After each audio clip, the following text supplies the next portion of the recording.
India news पर आपका स्वागत है। आपके साथ मैं हूं राकेश पांडे। वक्त हो गया है देश के सवाल का, और देश के सवाल दिल्ली दंगों को लेकर कि आखिरकार दिल्ली के गुनहगार कहां हैं। दिल्ली में चाकू चले, बम चले, खून बहा और हाहाकार मच गया। अब सब कुछ शांत है। 8 दिन बाद लोग फिर से अपनी रोजमर्रा की जिंदगी में उलझते हुए नजर आ रहे हैं। लेकिन दिल्ली के दिल को आखिरकार चीरने की साजिश किसने रची? क्या इसकी योजना काफी पहले से थी? लोगों को उकसाने के पीछे बड़ी साजिश थी, या फिर यह सिर्फ माहौल को बिगाड़ने के लिए ऐसा सब कुछ किया गया? ये कुछ ऐसे सवाल हैं जिनका जवाब पुलिस बीते 8 दिनों में खोज नहीं पाई है। इनके जवाब के लिए दिल्ली के उन दंगाइयों का पकड़ा जाना बेहद जरूरी है जो कैमरे के सामने लोगों को भड़काते, उकसाते और दंगा फैलाते नजर रची। क्या इसकी योजना काफी पहले से थी? लोगों को उकसाने के पीछे बड़ी साजिश थी, या फिर यह सिर्फ माहौल को बिगाड़ने के लिए ऐसा सब कुछ किया गया? ये कुछ ऐसे सवाल हैं जिनका जवाब पुलिस बीते 8 दिनों में खोज नहीं पाई है। इनके जवाब के लिए दिल्ली के उन दंगाइयों का पकड़ा जाना बेहद जरूरी है जो कैमरे के सामने लोगों को भड़काते, उकसाते और दंगा फैलाते नजर आए। इनमें से कुछ का नाम तो पूरी दिल्ली को पता है, जैसे आम आदमी पार्टी के पार्षद ताहिर हुसैन, जिन पर गंभीर आरोप हैं। दंगों के दौरान फायरिंग करने वाला मोहम्मद शाहरुख, कांग्रेस की पूर्व सांसद इशरत जहां और हिंदू नेता रागिनी तिवारी। अब इन नेताओं की गिरफ्तारी होगी या सिर्फ राजनीतिक बयानबाजी बताकर हर बार की तरह कोई कार्रवाई नहीं की जाएगी? दंगों के लिए हथियार पहले से कैसे तैयार थे? बड़ी बड़ी गुलेल और पेट्रोल बम कहां से आ गए? क्या दंगों के लिए कहीं से फंडिंग की गई थी? इन सारी सच्चाइयों से पर्दा धीरे धीरे जरूर उठेगा, लेकिन उससे पहले दिल्ली क्या सोचती है, देश क्या सोचता है, यह जानना और समझना बेहद जरूरी है। और इसीलिए आज इस मुद्दे पर बड़े पैनल के साथ हम बड़ी बहस करेंगे। लेकिन उससे पहले इस रिपोर्ट को आप देखिए।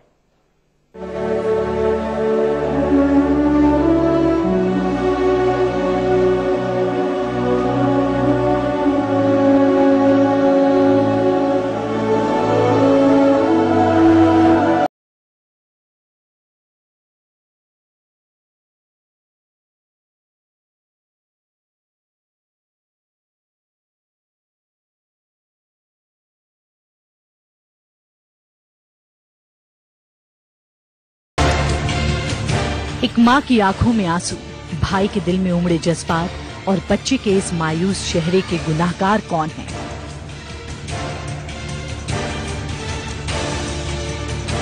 इस सवाल का कोई मुकम्मल जवाब फिलहाल किसी के पास नहीं है। कोई इस सिस्टम को गुनाहगार बता रहा है, तो कोई हालात को, तो कोई बरसों से दिलों में बोई जा रही नफरत को। ये तमाम सवाल अपनी जगह हैं, लेकिन चंद चेहरे हैं, चंद किरदार हैं जो दिल्ली की हिंसा के बड़े खलनायक के तौर पर उभरे हैं और फिलहाल दिल्ली पुलिस से आंख मिचौली का खेल खेल रहे हैं।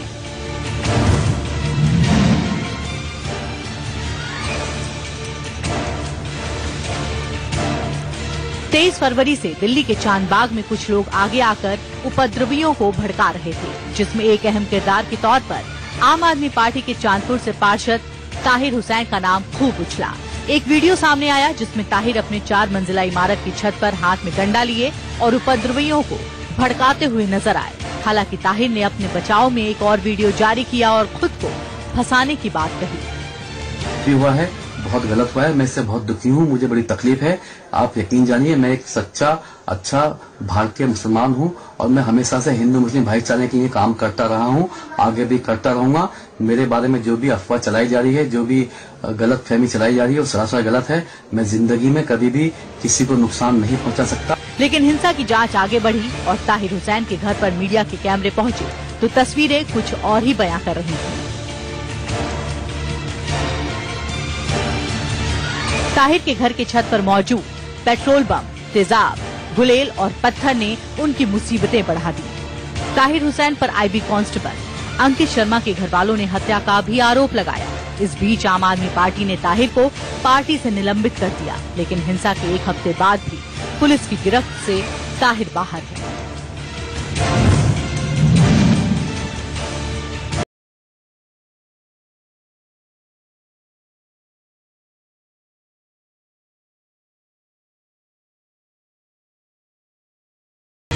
जफराबाद में उपद्रव के दौरान सरेआम पुलिसकर्मी दीपक दहिया पर पिस्टल तानने और 8 राउंड गोलियां चलाने का आरोपी शाहरुख भी फरार है। शुरुआत में पुलिस अधिकारियों ने दावा किया था कि उसे गिरफ्तार कर लिया गया है, लेकिन वो दावा बाद में खोखला निकला। शाहरुख को पकड़ने के लिए लोकल पुलिस के अलावा क्राइम ब्रांच और स्पेशल सेल की टीमें उसकी तलाश कर रही हैं। लेकिन शाहरुख अपने पूरे परिवार के साथ फरार है। जैसे शूटिंग की आवाज़ आई सर, मैं दूसरे रोड से समझा रहा था दूसरे रोड पर लोगों को, तो शूटिंग की आवाज़ आते ही मैं इस साइड आया और मैंने देखा कि एक बंदा आ रहा है फायर करते हुए, तो मैं और पब्लिक को गोलियां लग सकती हैं, तो मैं बीच में आके और उसका दिमाग थोड़ा सा अपनी तरफ लेने के लिए कि ताकि किसी की तरफ फायर ना कर दे, बिल्कुल एम लेकर फिर मैंने उससे रोका, उसको आवाज़ लगाई कि आप ऐसा ना करें, आपको फिर बाद में हम छोड़ेंगे नहीं ऐसे। दिल्ली में हुई हिंसात्मक घटनाओं के लिए जहां कोर्ट ने बीजेपी नेता कपिल मिश्रा, परवेश वर्मा और कई नेताओं के बयान पर कोर्ट ने सख्त नाराजगी जाहिर कर एफआईआर दर्ज करने के निर्देश दिए, तो वहीं रागनी तिवारी के एक वायरल वीडियो को लेकर भी बवाल मचा हुआ है। सोशल मीडिया पर वायरल इस वीडियो में वो मौजपुर और जफराबाद में प्रदर्शन पर बैठे लोगों को हटाने के साथ ही हिंदुओं को भड़काने वाले नारे लगा रही है। क्या कर रहे हैं? दीदी शाहीन बाग के समर्थन में और विरोध में। रागनी तिवारी का ये वीडियो 23 और 24 फरवरी का बताया जा रहा है। हालांकि रागनी तिवारी की दलील है कि उन्होंने जो कुछ कहा उसका मकसद दिल्ली में हिंसा भड़काना नहीं बल्कि लोगों को सच से रूबरू करवाना था। उत्तरी पूर्वी दिल्ली के कई इलाकों में भड़की हिंसा के दौरान गोली बम से ज्यादा घातक गुलेल साबित हुए और कई घरों की छत के ऊपर बड़ी बड़ी गुलेल बनी हुई मिली और ये कोई आम गुलेल नहीं थी। मुस्तफाबाद में छतों पर सबसे ज्यादा गुलेलों की बरामदगी हुई। इन्हीं गुलेलों के जरिए 24 और 25 फरवरी को दंगों में तबाही मचाई गई थी। अभी भी पुलिस के हाथ गुलेल बनाने वाले उस गुनाहगार की गिरफ्तार तक नहीं पहुंच पाए हैं। दिल्ली हिंसा के ये महज चंद किरदार हैं, कई और चेहरे हैं जिनसे पर्दा उठना बाकी है। दिल्ली पुलिस ने अब तक 160 से ज्यादा एफआईआर दर्ज किया है। करीब 900 लोगों को हिरासत में लेकर पूछताछ की जा रही है। 45 से ज्यादा मौतों के गुनाहगार हैं और इसी दिल्ली में आजाद घूम रहे हैं। सवाल इन्हीं गुनाहगारों की आजादी का है कि ये कब गिरफ्तार होंगे और कब इन्हें सजा मिलेगी। ये एक बड़ा सवाल है। Bureau report, India news. पिछले संडे से और ये संडे यानी आज का संडे 8 दिन हो गए। दिल्ली के गुनहगार है कहां? दिल्ली पुलिस के पास इसका जवाब या फिर भारतीय जनता पार्टी के पास जवाब? चलिए सवालों के सिलसिले की शुरुआत करेंगे, लेकिन उससे पहले परिचय आज के मेहमानों से आपका करवा देते हैं। हमारे साथ जयराम विप्लव जी हैं, भारतीय जनता पार्टी के प्रवक्ता के तौर पर। गणेंद्र भारद्वाज जी आपसे थोड़ी देर में जुड़ेंगे, आम आदमी पार्टी के प्रवक्ता के तौर पर। ऋषि मिश्रा है पॉलिटिकल एनालिस्ट के तौर पर। सुमित पीर है पॉलिटिकल एनालिस्ट के तौर पर। और बीएम चोपड़ा जी हैं जो कि फॉर्मर डीसीपी है दिल्ली पुलिस के। इनसे दिल्ली पुलिस की कार्यशैली को लेकर सवाल पूछेंगे कि आखिरकार दिल्ली पुलिस के हाथ अभी तक लगा क्या। लेकिन सबसे पहले जयराम विप्लव जी, संडे के संडे 8 दिन हो गए ना, कहां है दिल्ली का गुनहगार? कंट्रोल आपका दिल्ली पुलिस पर, इसीलिए सवाल आपसे पहले।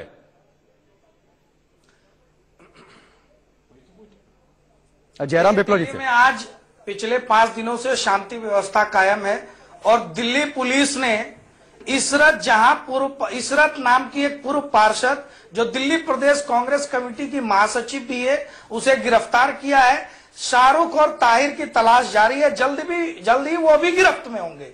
लेकिन मैं पूरी चर्चा देख रहा था, पूरी रिपोर्ट को देख रहा था, कई नेताओं के नाम लिए गए, लेकिन कुछ नाम जिनको हाईकोर्ट ने नोटिस सर्व किया उसका छोड़ दिया गया और उसके सब जगह पे कई नेता बोले गए। अरे जयराम भाई कैसे अनमेच्योर बात कर रहे हैं? ताहिर हुसैन के पास एक मिनट रुक जाइए, जब आपकी बारी आएगी तो आप बोलिएगा। कम से कम पहले जब मैं सवाल करूं और क्रॉस क्वेश्चन करूं तो मैं सबसे ये उम्मीद करता कि कोई बीच में ना इंटरप्ट करे। सुनिए, आपने जो भी नाम बताए भाई साहब मैं ये कहना चाह रहा हूं, हाईकोर्ट में सुनवाई चल रही है। अच्छा। अलग अलग पार्टियों के कई नेताओं के बयानों की जांच चल रही है, उस पर एफआईआर भी होगी। लेकिन आप सोनिया गांधी का नाम लेने से क्यों डरते हैं? आप प्रियंका वाड्रा का नाम लेने से नहीं, एक मिनट रुक जाइए, एक मिनट। ऋषि मिश्रा वो आपसे बात नहीं कर रहे हैं।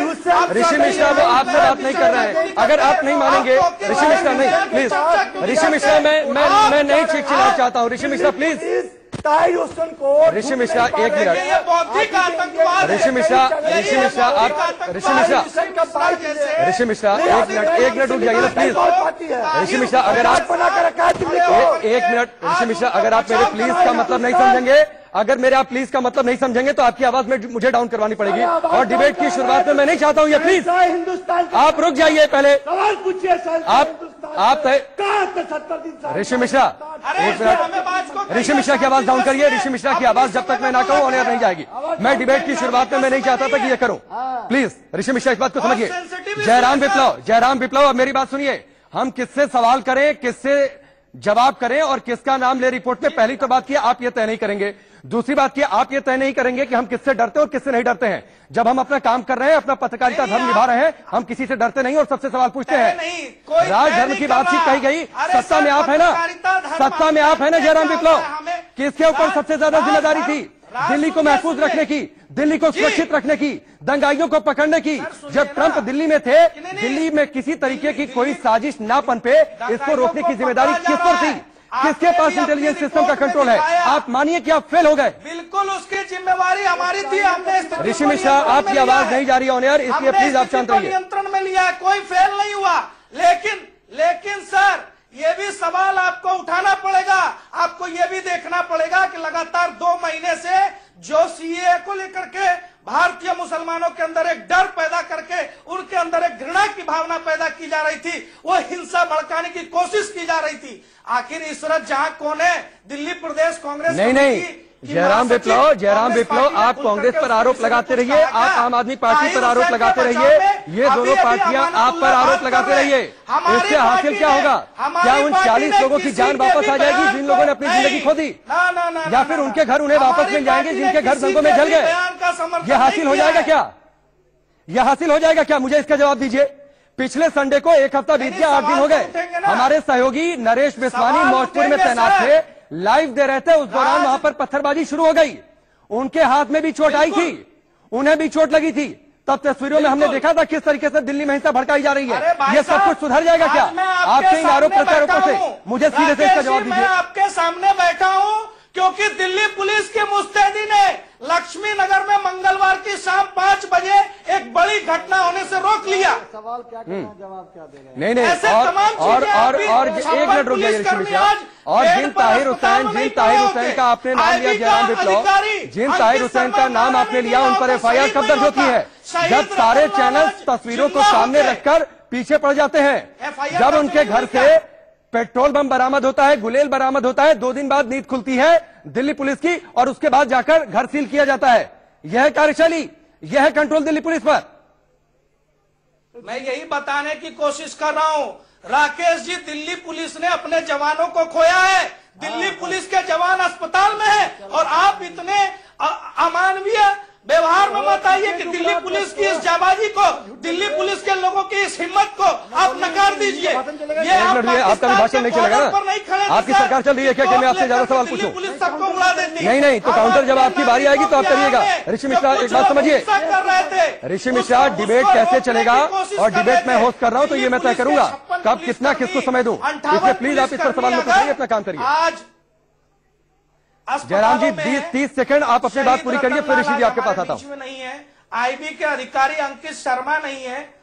जी, मैं ये कहना चाह रहा हूं, देखिए दिल्ली पुलिस भी अपना काम कर रही थी पूरी ईमानदारी के साथ, और आपको मैं विश्वास दिलाना चाहता हूं दिल्ली के जलाने वाले चाहे कोई भी हो वो बख्शे नहीं जाएंगे। और बयानों पर भी हाईकोर्ट की सुनवाई चल रही है, जिसके ऊपर भी जैसा आदेश होगा दिल्ली पुलिस एक कदम पीछे नहीं हटने वाली है। गृह मंत्रालय की ओर से सख्त कार्रवाई की जाएगी। ठीक है, चलिए ऋषि जी, आप ज्यादा बेचैन थे, आप अपनी बात पूरी करिए। देखिए राकेश जी, मैं देश के लिए बेचैन हूँ, देश के सामाजिक समरसता के लिए बेचैन हूँ, दिल्ली के सामाजिक समरसता के लिए बेचैन हूँ।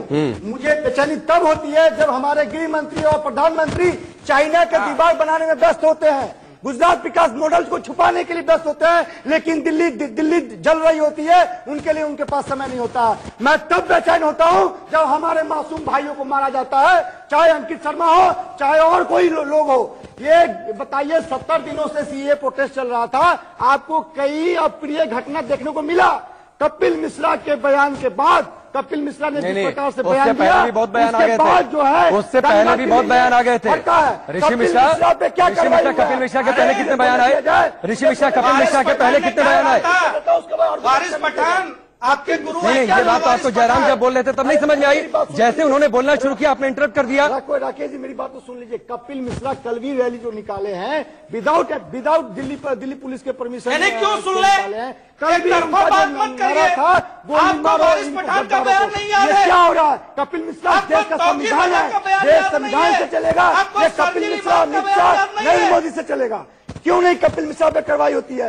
क्यों नहीं अनुराग ठाकुर पे कार्रवाई होती है, जिन्होंने ऐसे माहौल बनाने का काम किया? आप बताइए, जब देश के गृह मंत्री करेंगे कि वोट डालो यहाँ करंट लगे साहिबाग में, तो उनके जो अनुयायी है उनसे नेता है नहीं करेंगे ना? किसी ऋषि मिश्रा को अधिकार नहीं है कि वो भारत के नागरिकों को भड़काए। कपिल मिश्रा राष्ट्र निर्माण कर रहे थे क्या? कपिल मिश्रा जो बयान दिया कि 2 दिन के बाद मैं बख्शूंगा नहीं और राष्ट्र निर्माण करेंगे, एक डीसीपी के सामने इस प्रकार का बयान देना, सरकार की कार्रवाई नहीं करना, दिल्ली पुलिस का कार्रवाई। ठीक है, एक मिनट रुक जाइए, एक मिनट जयराम, एक मिनट रुक जाइए जयराम जी, एक मिनट शांत रहिए। कपिल मिश्रा एक बात बताइए, जो ताहिर हुसैन के घर से मिला पेट्रोल बम गुलेल, वो उससे राष्ट्र निर्माण हो रहा था क्या? नहीं, और शाहीन बाग से जो नारे लगे उससे राष्ट्र निर्माण हो रहा था क्या? या उससे संविधान की रक्षा हो रही थी? आप एक मिनट रुक जाइए, एक मिनट जयराम, एक मिनट रुक जाइए जयराम जी, एक मिनट शांत रहिए। कपिल मिश्रा एक बात बताइए, जो ताहिर हुसैन के घर से मिला पेट्रोल बम गुलेल, वो उससे राष्ट्र निर्माण हो रहा था क्या? नहीं, और शाहीन बाग से जो नारे लगे उससे राष्ट्र निर्माण हो रहा था क्या? या उससे संविधान की रक्षा हो रही थी? आप उन पर क्यों नहीं बोलते? फिर जब आप बोलते हैं और जब आप आरोप लगाते हैं तो आप सेलेक्टिव हो जाते हैं। ऋषि मिश्रा सेलेक्टिव हो जाते हैं, आप इस बात को समझिए, आप सेलेक्टिव हो जाते हैं, क्योंकि जब आप आरोप लगाते हैं तो आपको अमित शाह और नरेंद्र मोदी के अलावा कोई नहीं दिखता है। इस बात को समझिए, आप भी नहीं सुनते हैं और आपने डिबेट की शुरुआत में यही काम किया है। नहीं ऋषि मिश्रा, आप जब स्टूडियो में आए तो आप तय करके आए आप सबको हाईजैक करेंगे, आप सबको हाईजैक करेंगे, आप तय करके आए थे। मीडिया के रिपोर्टर ताहिर हुसैन के पास पहुंच जा रहे हैं तो हमारी दिल्ली तो ये सवाल करेंगे ना आपने सवाल किया है, मैंने कहा ताहिर हुसैन को गिरफ्तार करो, चलिए हमारे समाज, ठीक है, अब शांत होइए, चलिए ठीक है, हमारे देश एक मिनट, ठीक है, हो गया, आपकी पॉलिटिक्स थोड़ी हो गई। आप जैसे सफेद पोश है जो, एक मिनट जयराम प्लीज, अरे आप दोनों लोग अकेले डिबेट में नहीं है, मैं बाकी के मेहमानों को हटा दूं क्या? एक मिनट ऋषि मिश्रा, बर्बाद कर रहे हैं ऋषि मिश्रा, डिबेट स्टूडियो में है, कम से कम थोड़ी सी स्टूडियो की मजबूरी आप समझिए, ठीक है? अच्छा, एक मिनट रुक जाइए जयराम जी प्लीज। बीएम चोपड़ा जी एक बात बताइए, ये पुलिस की कार्यशैली है क्या? ऋषि मिश्रा ने जो बात कही बात तो वाजिब है, करीब सभी चैनलों के पत्रकार पहुंच गए ताहिर हुसैन तक, पुलिस नहीं पहुंच पाई क्या अभी तक? ये सही बात है, कहीं ना कहीं ये मामला लेट होता जा रहा है, ये मैं मानता हूं इस बात को। और जिस हालात में ये राइट हुए हैं और उसके पीछे एक बहुत बड़ी वेल प्लान्ड साजिश नजर आ रही है, जिसको एक थोड़ा सा टाइम लगेगा निकालने के लिए।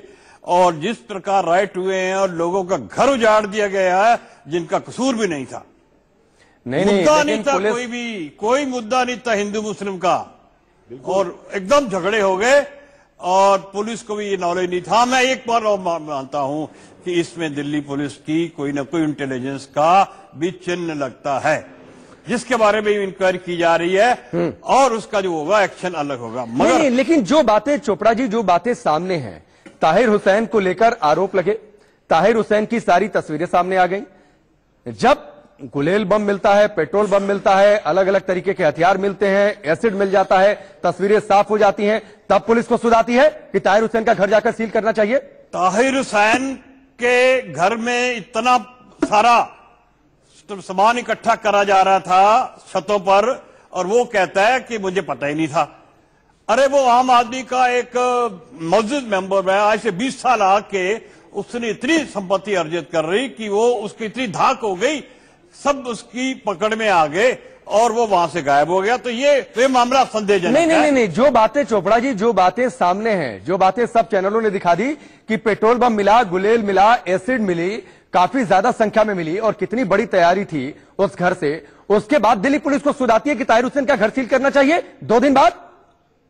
एक मिनट, क्या ये उस पुलिस की कार्यशैली है जो खुद को वर्ल्ड क्लास होने का दावा करती है? आपकी बात मैं मानता हूं, उसी वक्त पुलिस को करना चाहिए था, पर उस तरह आपने ऐसा माहौल देखा कि हमारे 20 जवान तो घायल हो गए और एक आदमी हमारा मर गया। उसको मार दिया गया, डीसीपी घायल, एसीपी घायल, 20 आदमी घायल। तो इसमें थोड़ा सा टाइम लगता है और टाइम पर ठीक है सर, उन्होंने काम किया, ऐसी इसमें कोई बात नहीं है। ठीक है सुमित, पे टाइम लगता है, टाइम तो बहुत है, लोगों की जाने जा रही हैं, 46 लोग जा चुके हैं, आज 3 लाशें और बरामद हो गई। देखिए पांडे जी, सबसे पहली प्राथमिकता जो थी वो थी लॉ एंड ऑर्डर को ठीक करना, लोगों को मरने से बचाना, आगजनी बचाना, ना कि ताहिर हुसैन के घर पे जो करना था करना। ताहिर हुसैन का पर्दाफाश हो चुका है, पूरी दुनिया को देख चुका है ताहिर हुसैन क्या कर रहा है। ऋषि जी के चलाने से कुछ नहीं होगा, इनका तरीका होता है डिजाइन को हाईलाइट करने। पांडे जी, ये ताहिर हुसैन का नाम नहीं लेंगे। मुझे बताइए कैप्टन मिश्रा के कहने में ताहिर हुसैन ने बम बनाने शुरू कर दिए, बताइए वो लगाने शुरू करके जो शाहीन बाग में बयानबाजी हुई उसको जवाब ये देंगे, शाहीन बाग की बयानबाजी शमसी इमाम का जवाब ये देंगे, अयातुल्लाह खान के जवाब का बयान ये देंगे, नहीं देंगे। ये सिर्फ एक कपिल मिश्रा को लेके पढ़ देंगे। इतनी तैयारी हुई है, वो फरार हुए। शाहरुख खान से पिस्तौल लाया, किस ने उसको 8 गोलियां चलाई, अहमद कहां से आई उसमें। इनके जैसे लोग हैं जिनके इनके जैसे लोग जो कवर फायर देते हैं उनको। बहुत बड़ी साजिश, एक minute please Sumit ji, please एक मिनट रुकिए ना। अरे बहुत बड़ी साजिश थी, तो किसके ऊपर ये जिम्मेदारी थी कि ये साजिशें कामयाब ना हो पाए? किसके ऊपर जिम्मेदारी थी है सुमित? फिर किसके ऊपर जिम्मेदारी थी है बताइए? पुलिस की थी, उन्होंने लोगों, दिल्ली पुलिस का कंट्रोल किसके पास है? दिल्ली पुलिस का कंट्रोल किसके पास है? प्राथमिकताएं जांच बचाना, आगजनी रोकना, ताहिर हुसैन कहा जा रहा है। शाहरुख खान भी नहीं जाएगा दिल्ली पुलिस में, एक को ढूंढ के लिए आएंगे, जितने भी हो। शर्जिल इमाम भी तो भागा था, ताहिर हुसैन कहा जाएगा, शर्जिल इमाम कहा जाएगा, कोई नहीं भाग सकता। अच्छा एक सवाल आपने अच्छा नाम लिया, एक minute Rishi please. Chopra ji एक बात बताइए, अच्छा नाम एक लिया इन्होंने शाहरुख का, अजीब तस्वीर, अजीब सी बात है। एक शख्स एक पुलिस वाले पर पिस्टल ताने दिखाई देता है, पता चलता है कि पुलिस ने उसे पकड़ लिया कस्टडी में, फिर उसे गिरफ्तार कर लिया। 2 दिन बाद पता चलता है कि साहब वो शाहरुख नहीं था, वो तो कोई और था। अब शाहरुख है कहां? ये बड़ी दुर्भाग्य की बात है कि वो निकल गया वहां पर, वरना उसको वहीं पर ही शूट करना चाहिए था, गोली मारनी चाहिए थी। और इस बात की भी कोई ऐसी मुझे बताइए पांडे जी, एक चीज बोलना चाहूंगा, जो शाहरुख खान ने बंदूक तानी ना, वो सिपाही रैया पे नहीं चानी थी, पूरी दिल्ली पुलिस पे चानी थी। हिंदुस्तान का जो रिपब्लिक, अरे तो कहाँ है वो? ढूंढ लेंगे उसको, कैसे ढूंढ लेंगे? कब ढूंढ लेंगे? कब ढूंढ लेंगे? कितना समय लगता है? हिंदुस्तान से कोई नहीं, कितना जहां भी होकर ढूंढा जाएगा। बोलिए ना कि कार्रवाई करें, लॉ एंड ऑर्डर बंदूक तानी है, ताहिर हुसैन के बंदूक तानने वाले कोई नहीं भाग सकते। मुझे भरोसा है दिल्ली पुलिस पे। चोपड़ा जी भागेगा क्या? भागेगा में से भी मैं बता दूं, पुलिस उसके नजदीक पहुंच चुकी है उसके साथ, और आपको किसी मूवमेंट पर पकड़ने की तलाश मिल जाएगी। बड़ी टीमें पर लगी सर वो। नहीं ठीक है, चलिए जयराम विप्लव जी एक बार फिर से आप सामने आइए। 4 नाम मुख्य तौर पर हमने अपनी रिपोर्ट पे दिखाए, शाहरुख, ताहिर हुसैन, इशरत जहां, रागिनी तिवारी। सवाल यह है कि आखिरकार इन पर एक्शन कब होगा, कैसे होगा, किस बात का इंतजार है?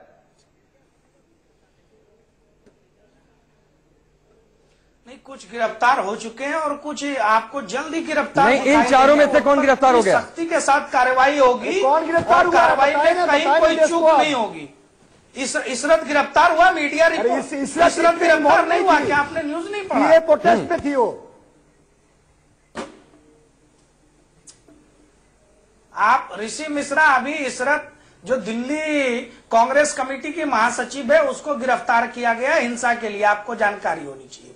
दूसरी चीज आप देखिए कि आप कह रहे हैं कि इसमें सब कुछ विफल हो गया। साहब, इसमें बहुत बड़ी साजिश विफल हुई है, जो ट्रंप के दौरे के दौरान किसी भी प्रकार से सीए के प्रोटेस्ट को दुनिया के सामने लाना चाहते थे, जो किसी प्रकार से ट्रंप के मुंह से कुछ कहलवाने की कोशिश करना चाहते थे, सहानुभूति बटोरना चाहते थे, जवाब फिर मुझे ब्रेक लेना है। छोटा सा जवाब फिर दुनिया में भारत के छवि को खराब करना चाहते थे, उस पूरे षड्यंत्र को रोका गया है, वो आज बेनकाब हुआ।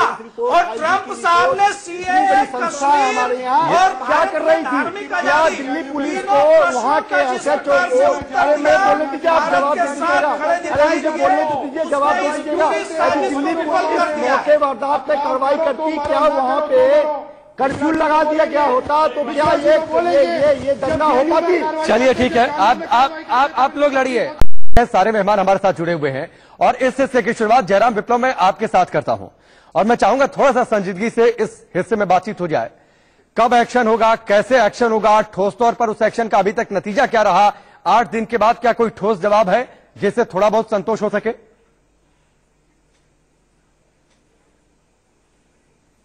देखिए, जिस प्रकार से आप सब मीडिया कर्मियों ने अपनी जान पर खेल करके इसकी रिपोर्टिंग की और दिखाया कि किस प्रकार से बड़े पैमाने पर हिंसा फैलाने का षड्यंत्र किया गया था। वो जो गुलेल मॉडल है वो तो यहाँ का नहीं है, भारत में आज तक कभी दंगों में ऐसा देखने को नहीं मिला था। तो ये किसी सके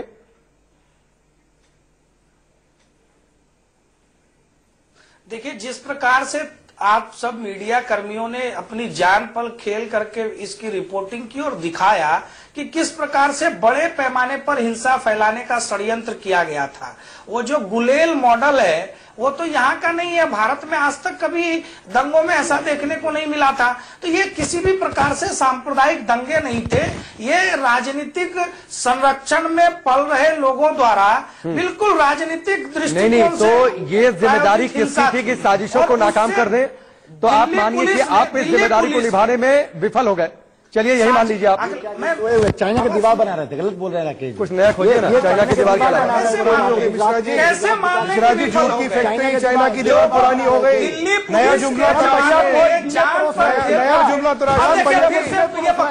नया जुमला सर पुराना हो गया। ये जुमला तो बीजेपी सुनना सीखिए आप। अब डिबेट पे जुमला ही तो था राष्ट्रीय मिश्रा जी, सुनना सीख लीजिए। फिर क्या संजीदगी चाहते हैं बताइए ना, नोट कर लेते हैं। क्या संजीदगी चाहते हैं? ढूंढिए मिश्रा जी, विपक्ष देखिए, नहीं ये विपक्ष देखिए। अरे ऋषि मिश्रा को किसी ड्रामेबाजी में बुलाया कर, आपसे ड्रामा सीखना ही पड़ेगा। इतनी आग लगाई लोगों ने और अभी यहाँ पे ड्रामेबाजी कर रहे हो। ये आप सवाल कुछ कर रहे हैं। दिल्ली प्रदेश कांग्रेस कमेटी की महासचिव पकड़ी गई और आप क्या ड्रामेबाजी कर रहे हैं? आम आदमी का पार्षद ताहिर हुसैन पकड़ा गया, आप ड्रामेबाजी कर रहे हैं। आप बताइए, जेएनयू से लेके जामिया से पुलिस का नहीं हुई है,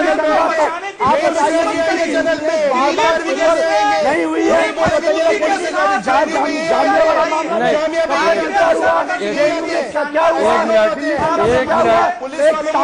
अरे एक मिनट प्लीज, मैदान में नहीं थी। आप सब लोग एक साथ बोलेंगे, किसी को कुछ समझ में नहीं आएगा। को बचा रही थी, एक मिनट, अपने नागरिकों के संपत्ति को बचा रही थी और उसके बाद दंगाइयों से लोहा भी ले रही। ऋषि मिश्रा, आप मैं सबको एक मिनट रुकिए ना प्लीज।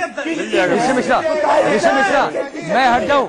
ऋषि मिश्रा मैं हट जाऊं, डिबेट आप कंडक्ट कर लेंगे। एक मिनट रुकिए जयराम, एक मिनट रुकिए। ये तय कर कहा है कि डिबेट को हाईजैक करेंगे, तो आप बोलिए मैं हट जाता हूं, आप डिबेट को होस्ट कर लीजिए। डिबेट कीजिए, नहीं पहले आप तय करिए ना, फिर किससे मैं सवाल पूछूंगा, किसको कितना समय दूंगा, ये आप प्लीज तय मत करिए। और जहां जरूरत हो और ठीक लगे वहीं पर आप क्रॉस करिए, ऐसा नहीं है ना। चलिए जयराम जी आप आइए सामने। ठोस जवाब अभी भी आपका नहीं मिला। ताहिर हुसैन को लेकर कोई ठोस कार्रवाई नहीं। शाहरुख को पुलिस पकड़ लेती है, आप लोग ये कहते हैं बड़े बड़े चैनलों पर बड़े बड़े दावे। शाहरुख पता चलता है वो है नहीं, शाहरुख गायब है। नहीं, कुछ लोगों ने तो शाहरुख को अनुराग बताने की कोशिश की थी। कुछ लोगों ने तो अखबारों में यह तक छाप दिया कि अंकित शर्मा के पिता और भाई ने कहा कि दंगाई जय श्री राम बोल रहे थे। तो ये पूरा षड्यंत्र है, इसको समझिए। और इस षड्यंत्र को दिल्ली पुलिस ने और हमारी सरकार ने पुरजोर तरीके से विफल किया है। नहीं, विफल कहां से किया? 46 लोगों की जान की कीमत पर। नहीं, जयराम विप्लव विफल कैसे? एसीपी हॉस्पिटल जयराम विप्लव विफल कैसे? 46 लोगों की जान की कीमत पर, सैकड़ों घर जल गए इसकी कीमत पर, सैकड़ों गाड़ियां स्वाहा हो गई इसकी कीमत पर, देखिए कुछ बच्चे अनाथ हो गए इसकी कीमत पर। एक मिनट ऋषि मिश्रा रुक जाइए, ये सफल है ना, खुद को सफल बता रहे हैं आप, कैसे खुद को सफल कह सकते हैं? सुन लीजिए, उसके बाद आप क्रॉस करिएगा। नहीं, एक लाइन सुन। नहीं, आपने साजिशें विफल की किस कीमत पर? विफल में नहीं जा रहा हूं, मैंने कहा कि लोगों के मंसूबों को विफल किया हमने। नहीं, 46 लोगों की जान की कीमत पर। प्रकार की तैयारी आपने जयराम विप्लव आपने विफल कैसे किया? 46 लोगों की जान की कीमत पर। वहाँ 4 आज 3 लाशें गोकुलपुरी से और बरामद हुई हैं। 4000 लोग से पता नहीं कितने सैकड़ों लोगों। जयराम विप्लव सीधे से सवाल का सीधा सा जवाब दीजिए।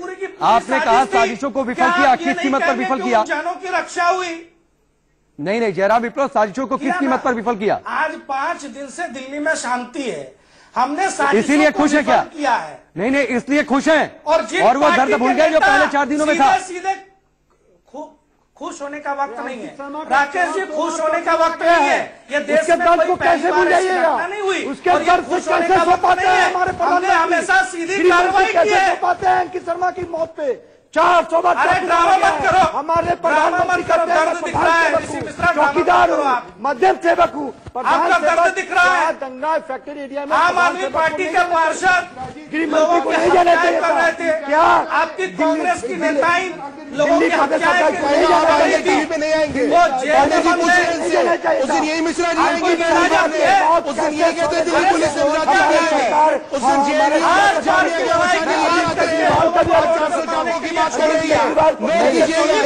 1 मिनट रुक जाइए। जयराम विप्लव, 1 मिनट जयराम विप्लव सुनिए ना।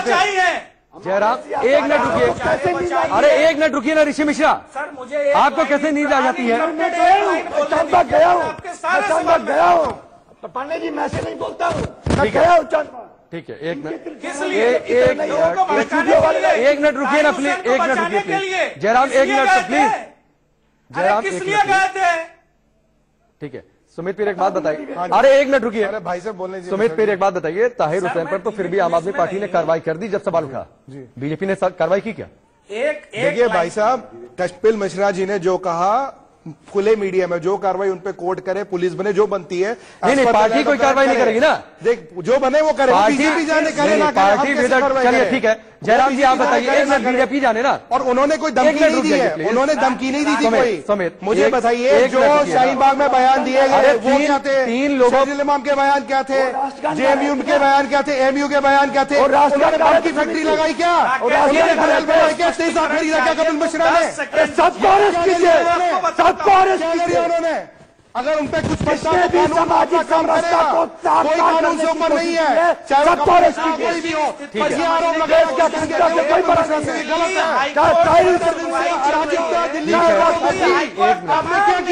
है।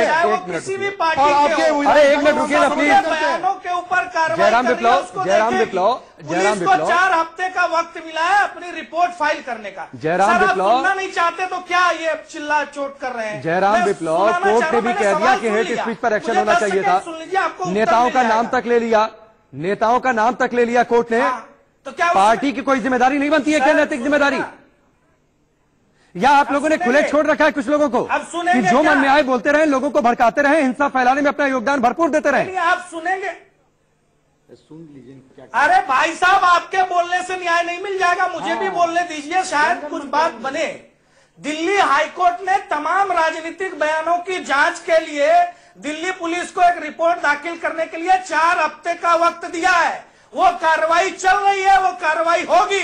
हमारी पार्टी अपने किसी भी व्यक्ति को बचाने के लिए नहीं काम कर रही है। नहीं, वो तो दिल्ली पुलिस कर रही है ना। जयराम विप्लव, सारे पार्टी ने क्या किया? मेरा सवाल था कि आम आदमी पार्टी ने अपने एक पार्षद पर एक्शन लिया, उससे सस्पेंड किया। वो क्या कह रहे हैं? क्या एक्शन लिया?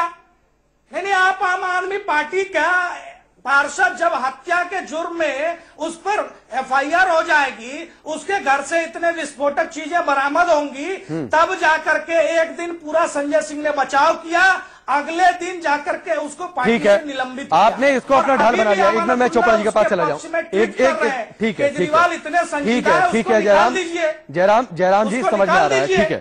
ठीक है, मैं चिल्लाना बहुत ज्यादा नहीं चाहता हूं, लेकिन आप लोग मजबूर कर दे रहे हैं। चोपड़ा जी एक बात बताइए जी, इस दौरान कई लोगों ने यह भी कहा कि वो फोन मिलाते रहे। एक पुलिस का रिएक्शन टाइम क्या होता है इतनी मुश्किल स्थितियों में? 10 से 15 मिनट, 5 मिनट, घंटे लग जाते हैं पुलिस को पहुंचने में। लोग मदद के लिए फोन करते रहे। देखो, ये बात मैं विश्वास नहीं करता। फोन करते रहे, करते पता नहीं कहां करते रहे, किसको करते रहे। It is a plea alibi, और अपने आप बचाने के लिए हर आदमी अपनी कोशिश करता है, ये है वो। वरना मैं ये बताओ कि उनके घर के ऊपर इतना सामान मिला, वो 1 घंटे में तो नहीं आ सकता, 1 दिन में नहीं आ सकता, 2 दिन में नहीं आ सकता। तो इसका मतलब ये है कि ये प्लान था। नहीं, तो ताहिर हुसैन के घर पर इतना सामान, चोपड़ा जी, ताहिर हुसैन के घर पर इतना सामान इकट्ठा हो गया, पुलिस को इसकी जानकारी क्यों नहीं थी? पुलिस को इसकी जानकारी क्यों नहीं थी? क्यों नहीं? जब स्थिति मुश्किल भरी हो रही थी, क्रिटिकल सिचुएशन हो रही थी, तो क्यों नहीं ड्रोन उड़ाकर सभी घरों की निगरानी पहले से की गई, जो कि बाद में पुलिस ने किया? 1 मिनट रुक जाइए, पार्षद है। पार्षद है तो कोई सारा पार्षद को एमएलसी नहीं बोलते हैं, कोई पार्षद नहीं है। ला के पार्षद को सामने, एमएलसी नहीं ला बोलते के हैं सुमित सामने जी। कोई पार्षद नहीं चलता। लाज ला और ये जानबूझ के किया गया, डिले किया गया, जैसे भी है। नहीं चोपड़ा जी, एक ऐसा नहीं है, ऐसा नहीं है। और अच्छा मेरी बात बताओ, उसने पहले क्यों नहीं जानकारी दी भाई मेरे ऊपर छत मिलाता रहा टेलीफोन आधे घंटे पहले? ये क्या नॉनसेंस है? Don't believe it. Delhi police को बदनाम कर रहे हैं सर। यस, आप दिल्ली पुलिस को बदनाम कर रहे हैं। और मेरा ख्याल है टेलीफोन किए ही नहीं है। हाउस करते तब तकलीफ होती ही नहीं है, टेलीफोन जेएनयू करते तकलीफ होती है, जामिया करते तकलीफ होती है। आप काम नहीं करते, अब आप उन पर चढ़ते हैं। हर चीज में आपको दिल्ली पुलिस पर चढ़ना है। अरे सर छोड़िए ना, एक मिनट रुक जाइए, एक मिनट रुक जाइए। बंगाल की बातचीत मत करिए, चुनाव के हिसाब से तय हुआ। हमारे घायल हुए, रुकेंगे, हाँ ठीक है ना, वो वहां पर अपना सियासत साध रही है। लेकिन चलिए आगे बढ़ते हैं। देश के सवाल के इस हिस्से में गणेंद्र भारद्वाज हमारे साथ जुड़ चुके हैं, आम आदमी पार्टी के प्रवक्ता। कुछ मजबूरियों के चलते थोड़ी देर से ही सही। गणेंद्र जी, सबसे पहले इस हिस्से में आपसे ही मैं शुरुआत करता हूं। क्या ये कहकर छुट्टी मिल जाती है कि पुलिस हमारे पास नहीं है? चैनलों पर जब खबर चलती है, एफआईआर दर्ज होती है, तो ताहिर हुसैन को सस्पेंड कर दिया जाता है, लेकिन उससे पहले एक दिन आपके तमाम बड़े नेता ताहिर हुसैन को बचाने में लगे रहते हैं।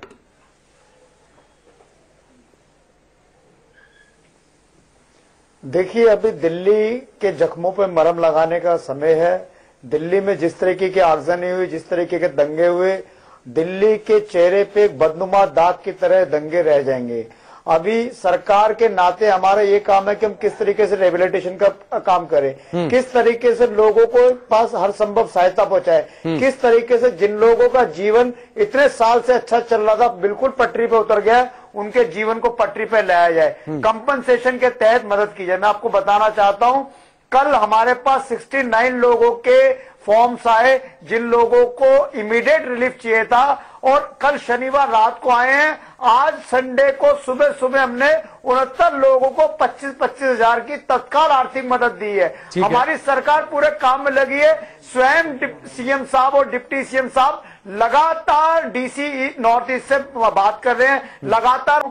कल हमारे पास 69 लोगों के फॉर्म्स आए जिन लोगों को इमीडिएट रिलीफ चाहिए था, और कल शनिवार रात को आए हैं। आज संडे को सुबह सुबह हमने 69 लोगों को 25-25 हजार की तत्काल आर्थिक मदद दी है। हमारी सरकार पूरे काम में लगी है। स्वयं सीएम साहब और डिप्टी सीएम साहब लगातार डीसी नॉर्थ ईस्ट से बात कर रहे हैं, लगातार हमने सारे एसडीएम लगाए हुए हैं। हम चाहते हैं कि जल्द से जल्द जो लोग पीड़ित हैं उन तक सरकार की सहायता पूछे। हमने रिहेबिलिटेशन कैंप लगा दिए, रिलीफ कैंप लगा दिए हैं, वहां पे हम लोगों को। चलिए, सरकार ने क्या किया गणेंद्र जी? एक मिनट ऋषि, पहले मैं सवाल कर लूं, फिर आप अपना सवाल भी डेली नीड्स की चीजें। ठीक है गणेंद्र जी, सरकार ने क्या किया वो आपने बता दिया, अच्छी बात है। आप लोगों तक रिलीफ जल्द से जल्द पहुंचा रहे हैं, और ये पहुंचाना भी चाहिए। लेकिन इससे पहले जिम्मेदारी क्या थी? ताहिर हुसैन जैसे लोग जो आपकी पार्टी में है, क्या उन पर नकेल कसना आपकी जिम्मेदारी नहीं थी, जिनके घर में इतनी बड़ी तादाद में दंगा में हिंसा भड़काने की सामग्री इकट्ठा कर ली जाती है? देखिए, मैं कह रहा हूं दो चीजें हैं। ताहिर अंकित शर्मा की मृत्यु होती है, अंकित शर्मा के भाई कहते हैं कि ताहिर हुसैन मेरे भाई की हत्या में शामिल था। ताहिर हुसैन पे दिल्ली पुलिस 302 की एफआईआर करती है। एक लड़का राहुल सोलंकी मरता है, उसके पिताजी कहते हैं कि मेरे लड़के की हत्या का दोषी कपिल मिश्रा है, लेकिन कपिल मिश्रा पे कोई कार्रवाई नहीं होती। नहीं तो इससे डिफेंड कर रहे हैं क्या आप अपने आप को? कपिल मिश्रा, परवेश नहीं, और अभय वर्मा के बयानों ने आग में घी डालने का काम करा है। एफआईआर अभी तक नहीं हुई। हम ये कह रहे हैं कि जो दिल्ली के दंगों के दोषी है, जो दिल्ली के गुनाहगार है, उन पे एफआईआर होनी चाहिए। एसिड बॉम्ब मिलते हैं कपिल मिश्रा के घर में? गुलेल मिलती है साहब। अरे हम भी तो यही कह रहे हैं, एफआईआर करो, एफआईआर। क्या डिफेंड एफआईआर कब होगी कपिल मिश्रा पे? कपिल मिश्रा कब अरेस्ट होगा? बताओ, बताओ कपिल मिश्रा कब अरेस्ट होगा? कब कपिल मिश्रा पे एफआईआर होगी? ठीक है, एक मिनट, एक एक करके, एक एक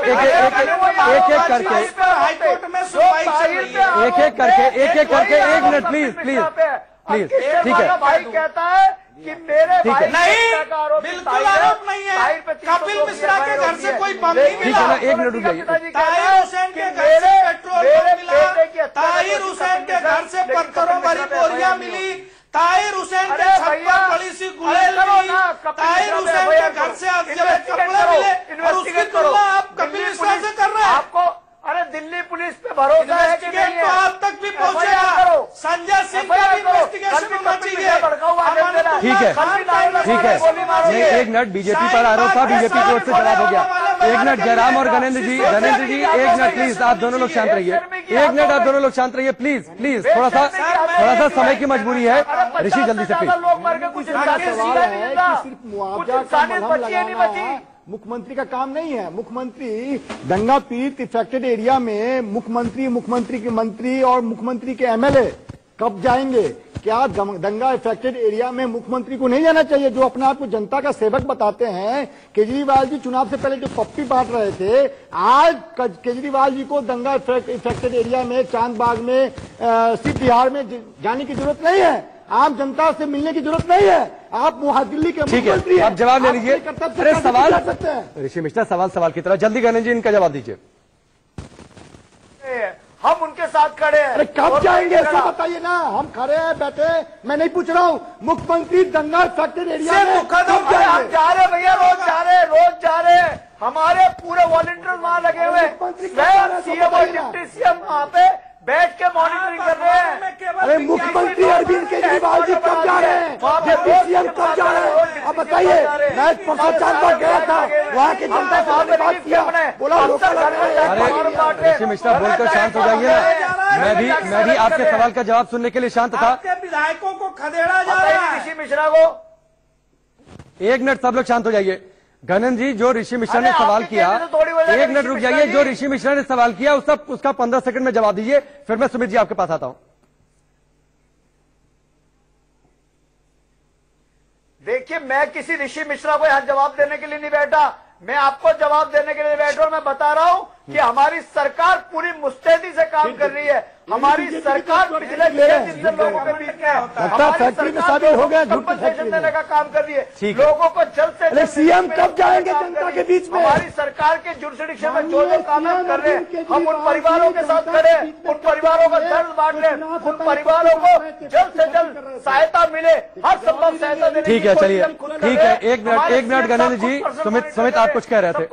एक मिनट, ये आखिरी सेगमेंट है, मैं चाहता हूँ सबसे एक कमेंट ले लूं। एक मिनट गणेंद्र जी, ठीक है। सुमित जी, आप बहुत बड़े नेता हैं, बहुत बड़ी पार्टी चलाते हैं, हमारी औकात कोई नहीं है। हम जनता का सवाल पूछते हैं और आप हमें जवाब नहीं देते, देश की जनता को जवाब देते हैं। हम आपके सामने बहुत छोटे आदमी, हमारी औकात कोई नहीं। मैं आपसे एक बोलना चाहता हूं, जहां 50 लोग मर गए, कईयों 100 जख्म भी है, 25,000 का पॉलिटिकल बैंडेड, क्या ये मलहम करेगा दिल्ली की जनता का? 25,000 का जो बैंडेड बांट रहे हैं ना, इससे दिल्ली की जनता का मलहम होगा? नहीं, मतलब सरकार कुछ ना करे ना सुमित जी, सरकार कुछ ना करे ना। एक मिनट, चलिए ठीक है। 25,000 से एक मिनट रुक जाइए प्लीज रुक जाइए। 25,000 पे आपकी जिम्मेदारी खत्म। एक मिनट रुक जाइए प्लीज। 25,000 पे जिम्मेदारी खत्म। सामग्री बटवाओ, ट्रेनिंग ऋषि मिश्रा, डिबेट का मतलब सिर्फ लड़ना नहीं होता, ठीक है? चलो साथ चलो, ठीक है। एक मिनट चौपा जी, आखिरी कमेंट आपका। एक मिनट रुक जाइए प्लीज, मैं नहीं ले पाऊंगा फिर, प्लीज। देखिए, मैं आपके माध्यम से ये एक संदेश देना चाहता हूं कि जो भी हिंदुस्तान के खिलाफ, इंडिया के खिलाफ उल्टे सीधे लफ्ज इस्तेमाल करता है, वो चाहे कपिल शर्मा हो, चाहे ठाकुर हो, चाहे कोई हो, चाहे ये यासिर हो, ठीक है, तो ही मस्ट बी हैंग। तो ये तो काम पुलिस को करना था ना, पुलिस ने तो नहीं किया। ठीक है जयराम विप्लव जी, एक आखिरी जवाब आपका। पूरे चुनाव में आप लोगों ने केजरीवाल को एक्सपोज किया, जवाब क्या मिला चुनाव में? जनता के जरिए 10 सीट भी नहीं मिली। आप कम से कम एक मिलजुल कर जो इस दंगे हिंसा के आरोपी हैं उनको सजा दी जाए, पुलिस को इतना टाइट तो किया जाए।